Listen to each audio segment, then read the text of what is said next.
Hello. Hello. यार तुम मुझे एक बात बताओ, तुम मुझे कॉल नहीं करते, मैसेज नहीं करते, मुझसे बात नहीं करते, तुम मुझसे प्यार व्यार नहीं करते क्या? अरे करते हो या नहीं करते? रुक आवत है।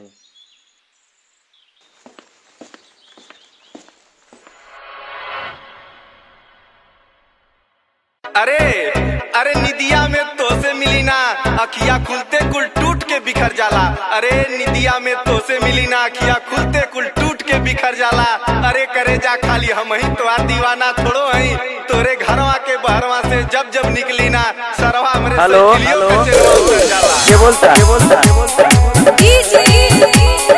मुन्ना हाँ बालो वही बजा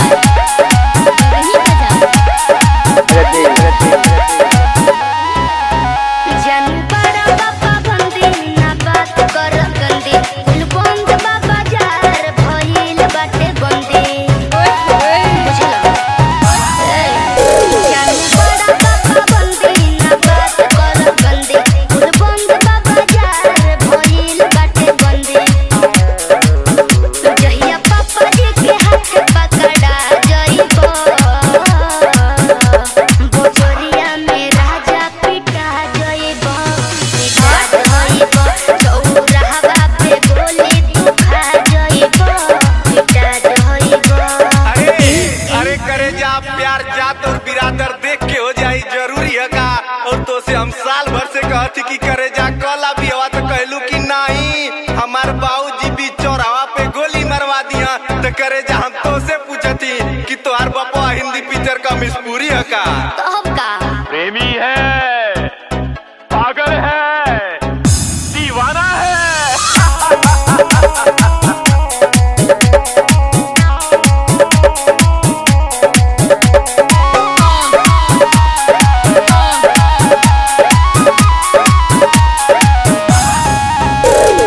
हेलो ये बोलता मुन्ना हाँ बालो वही बाजार मुंह बनिया दे लगाओ में मुछिया तू ओइठे लगाओ में भय हो देखी के बेरी बेरी किरचे रहे लयतना भाव में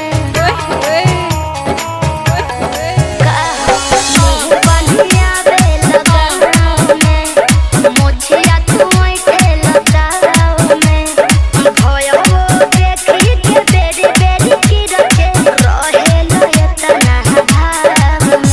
हे करे जा लाभ में भयो के बारे में सुना। बोला अरे करे जा हम तोरे गौवा में केतनो मुहवा बांध के आई ना, है तोहार छोटका भाई हमके पहचान लेवेला। का बताई एकर आदत इतना बिगाड़ देलू ना कि दतवा छियार के जीजा 10 रुपया दे दा गोड़वा पर के मांग लेवेला। भाग झूठा दीदा 10 रुपया दा। मेरी जबान टूट गई यार। अरे देख ला तुम्हारा इसने भाई है। बड़ो नशा में तू भूत कुल भुला जइबो बोला जहिया पापा जी के हाथे धरा जइबो पिटा जइबो चौराहा पे गोली तू खा जइबो पिटा जइबो।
अले भैया भौजी तो तोड़ के जात पारी हो अब बाबूजी से टाटा बा। अरे अरे बाबूजी हमार कहले रहना कि बेटा कर ले बियावा, माई तोर बूढ़ हो गई।